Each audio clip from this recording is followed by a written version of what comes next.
टिक्कीचं दाखव.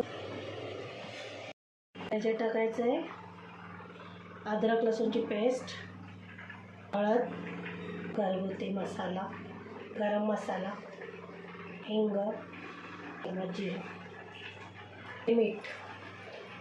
मिक्स करून घेऊ. 2 चमचे आपण मैदा टाकायचा आहे, 2 चमचे कॉर्नफ्लॉवर.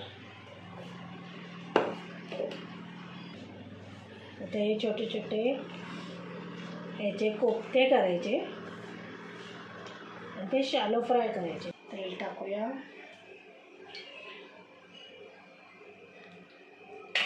तेल गरम होत आहे. आता आपण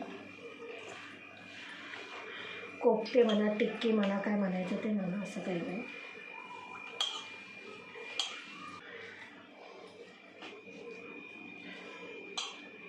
असं हाताने थोडंसं प्रेस करायचं.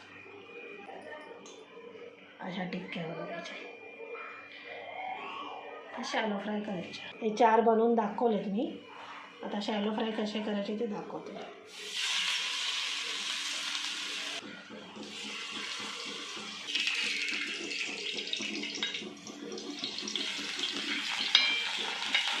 हे साईडला मस्त कलर आला आहे, लाल कलर. हे बघा किती छान कलर आला आहे. हे पूर्ण काढून घेऊ. आता टिश्यू पेपरवर काढ.